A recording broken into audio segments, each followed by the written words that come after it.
سڵاو ڕێزبێەوە بینەرانی خۆشەویستی تەلەڤیزیۆنی کۆمەڵە بە یارمەتی هاوڕێیانی هاوکارم لەگەڵتانم بۆ پێشکەشکردنی هەواڵەکانی سەر لە بەیانی ڕۆژی دووشەممە سەرەتا سەردێڕی گرنگترین هەواڵەکان.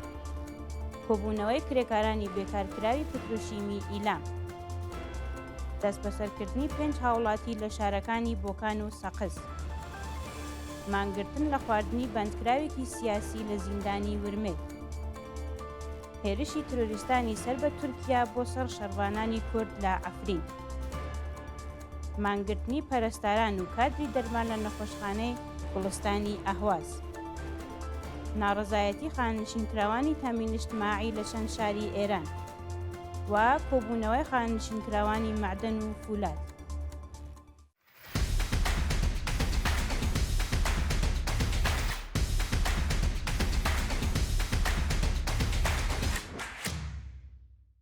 درێژەی هەواڵەکان.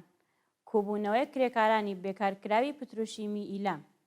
ڕۆژی یەکشەممە 11 سەرماوەزی 1403 هەتاوی کرێکارانی بێکارکراوی پتروشیمی ئەرغەوان گوستەری ئیلام هاوڕێ لەگەڵ بنەماڵەکانیان لە بەردەم ئوستانداری ئەو شارە کۆبوونەوە.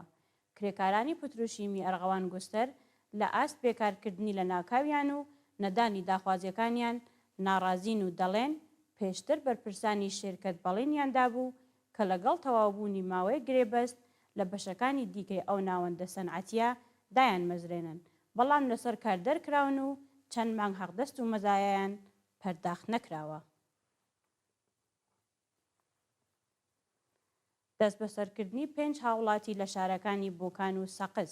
لە ڕۆژانی ڕابردوودا باوکو و کوڕێک لە شاری بۆکان بە ناوەکانی عەبدوڵڵا و هێمن قولیزادە و 3 هاوڵاتی خەڵکی سەقز بە ناوەکانی عەبدوڵڵا کەریم گوڵان، ئازاد خادم و سارۆ عەزیزی لەلایەن هێزە ئەمنیەتیەکانەوە دەست بەسەر کراون. بەپێ زانیاریەکان ئیطلاعاتی سوپای پاسدارانی بۆکان بەبێ بەڵگەی قەزایی هێرشیان کردووەتە سەر ماڵی عەبدوڵڵا قولیزادە و وێڕای پشکنینی ماڵەکە ناوبرا و کوڕەکەی بە ناوی هێمن قولیزادەیان بە توندوتیژیەوە دەست بەسەر و بۆ شوێنێکی نادیار گواستوەتەوە.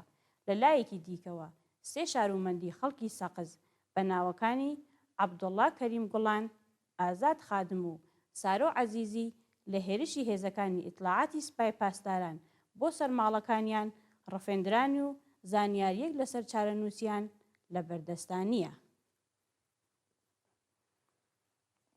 مانگرتن لە خواردنی بەندکراوێکی سیاسی لە زیندانی ورمێ.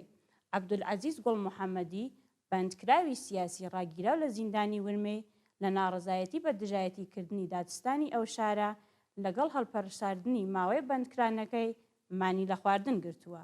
عەبدولعەزیز گوڵ موحەممەدی شارومەندی تەمەن 53 ساڵی خەڵکی ورمێ لە ڕێکەوتی 14 ڕەزبەری ساڵی 98 هەتاوی لە حاڵێکدا لە بەندی تاوانە کۆمەڵایەتیەکان ماوەی بەندکرانی تێپەڕ دەکرد ڕەوانەی گرتوخانەی ئیطلاعاتی سوپا کرا. ناوبراو هاوڕێ لەگەڵ 4 شارومەندی دیکە بە ناوەکانی ئومید سەعیدی، کامران قاسمی، نایب حاجیزادە و کەیوان ڕەشۆزادە کە لە بەرواری 16 ڕەزبەری 1398 هەتاوی دەست بەسەر کرابوون بە ئەندامەتی لە یەکێک لە حیزبە نایارەکانی ڕژیم تۆمەتبار کرا. هەرچەند عەبدولعەزیز هیچ پەیوەندیکی لەگەڵ پەروەندەی ئەو چەند کەسە نەبووە، بەڵام دادگای ئینقلابی ورمێ هەر یەکەیانی بە 10 ساڵ و 1 ڕۆژ زیندان مەحکوم کرد. ئەو بەندکراوە سیاسیە لە چەند مانگی ڕابردوودا 2 جارمانی لە خواردن گرتووە و 2 جاریش دەستی داوەتە خۆکوژی، بەڵام بەرپرسانی زیندان و دادستانی ورمێ هیچ بایەخێکیان پێ نەداوە. هێرشی ترۆریستانی سەر بە تورکیا بۆ سەر شەڕوانانی کورد لە عەفرین.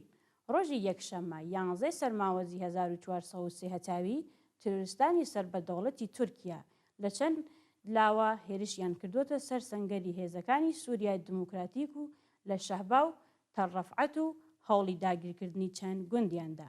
بەپێی ڕاگەیاندنی هێزەکانی سووریای دموکراتیک، ترۆریستانی سەر بە دەوڵەتی تورک لە 3 لاوە هێرشیان کردوتە سەر شەڕی سەنگەری شەروانان لە شاڵی تەڕەفعەت و شەڕێکی قورس لە نێوانیاندا هاتووەتە ئاراوە. لە ناوچەی شەهباش ترۆریستانی ئیسلامگەرا لەگەڵ شەروانانی کورد بە شەڕ هاتن و 4 هێزی ئاسایشی ناوخۆی شەهبا گیانیان بەخت کرد، بەڵام ڕێگەیان نەدا ترۆریستان سەنگەرەکانیان ببەزێنن. لە سەریکانیش تروریستانی هێرشیان قرسیان کردووەتە سەر سەنگەری هێزەکانی سووریای دموکراتیک و هەوڵی داگیرکردنی چەند گوندیاندا. 3 شەڕڤان شەهید بوون و زیانێکی زۆر بە چەکدارە ئیسلامیەکان گەیشت، بەڵام نەیانتوانی پێشڕەوی بکەن. مانگرتنی پەرستاران و کادری دەرمان لە نەخۆشخانەی گوڵستانی ئەهواز. ڕۆژی یەکشەممە 11 سەرماوەزی 1430 هەتاوی پەرستاران و کادری دەرمانی نەخۆشخانەکانی گوڵستانی ئەهواز لە ناڕەزایەتی بە دۆخی خراپی پیشەیی و مەعیشەتی دەستیان لە کار کێشاومانیان گرت. پەرستاران و کادری دەرمانی نەخۆشخانەی گوڵستانی ئەهواز هاوشێوەی هاوکارەکانیان لە نەخۆشخانەکانی تاڵەقانی، خومینی و بەقایی خوازیاری چوونەسەرەوەی تعرفەی پەرستاری، کەمکردنەوەی ساعەتی کار، پێدانی مەزایە دواخراوەکان، تەزمینی ئەمنیەتی پیشەیی، دامەزرانی هێزی کاری نوێ و پەرداختی کارانە و ئیزافەکاری بوون. ناڕەزایەتی خانشینکراوانی تامین ئیجتیماعی لە چەند شاری ئێران. ڕۆژی یەکشەممە 11 سەرماوەزی 1430 هەتاوی خانشینکراوانی تامین ئیجتیماعی لە شارەکانی ئەهواز، شوش و تاران بۆ جارێکی دیکە دژ بە دۆخی خراپی مەعیشەتی کۆبوونەوە. خانشینکراوانی تامین ئیجتیماعی یەکشەمەی هەموو هەفتەیەک بۆ گەیشتن بە داخوازیەکانیان لە بەردەم ئەو ڕێکخراوەیە کۆ دەبنەوە، بەڵام تا ئەمڕۆ بەرپرسانی ڕژیم هیچ بایەخێکیان پێ نەداون. خانشینکراوانی تامین ئیجتیماعی لە کۆبوونەوەکانیاندا خوازیاری زیادکردنی حەقدەست بە پێ ڕێژەی هەڵاوسان، دابینکردنی بیمەی تەکمیلی و هاوسانسازی حەقدەست بوون. کۆبوونەوەی خانشینکراوانی معدەن و فولاد. خانشینکراوانی معدەن و فولاد ڕۆژی یەکشەممە 11 سەرماوەز لە شارەکانی کرمان، تاران و ئیسفەهان لە بەردەم سندوقی خانەنشینیدا کۆبوونەوە. خانشینکراوانی معدەن و فولاد خوازیاری زیادکردنی حەقدەست بە پێ ڕێژەی هەڵاوسان، دابینکردنی بیمەی دەرمانی کارامە، پێدانی مەزایە بڕاوەکان، هاوسانسازی حەقدەست و هەڵوەشاندنەوەی بڕیاری دەوڵەت بۆ تێکەڵکردنی سندوقەکانی خانەنشینی بوون. ڕاگەیاندنی فەرمی یاسای حیجاب و عیفاف لەلایەن دەوڵەت. ڕۆژی یەکشەممە 11 سەرماوەز دەوڵەتی مەسعود پزیشکیان بە فەرمی یاسای کۆنەپەرستانە و نایاسایی حیجاب و عیفافی ڕوو لە کۆمەڵگا و ناوەندە دەوڵەتیەکان ڕاگەیان. بەپێی ئەو یاسایە دژبەرانی حیجابی ئیجباری سەرەتا 5 ملیۆن تمەن جەریمە دەکرێن و ئەگەر دووجار پەیامەکەی هۆشداریان بۆ بچێت و پابەند بە یاسانەوەن 15 بۆ 165 ملیۆن تمەن جەریمە دەکرێن.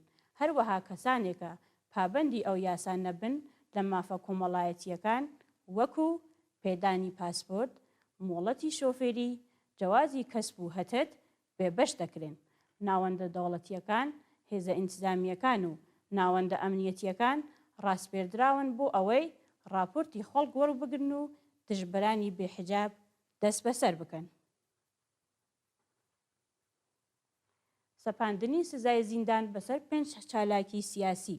حکمی زیندانی 5 چالاکی بەناوەکانی زەهرا سەفایی، محەممەد مەسعود موعینی، کامران ڕەزایی فەڕ، پەرستوو موعینی و تەیمور ڕەزاییان لە دادگای پێداچوونەوە پشتڕاست کرایەوە. بەپێی حکمی دادگا زەهرا سەفایی و کامران ڕەزایی فەڕ هەر یەکەوە بە 5 ساڵ و محەممەد مەسعود موعینی بە 2 ساڵ زیندان محکوم کراون. پەرستوو موعینی و تەیمور ڕەزاییانیش هەر یەکەوە بە 50 ملیۆن تمەن جەریمەی ماڵی سزا دراون. و دوایین هەواڵمان سەبارەتە بە لەسەر کار دوورخستنەوەی بیتا قەنبەری معلمی خەڵکی مازندەران. لە درێژەی گوشاری ناوەندە ئەمنیەتیەکانی ڕژیم دەستەی بەرەنگاربوونەوە لەگەڵ هەڵە ئیداریەکانی ئاموزش و پەروەرشی مازندەران بیتا قەنبەری معلمی دڵسۆزی خەڵکی شاری بابولی بۆ ماوەی 2 مانگ لە کار دوورخستەوە.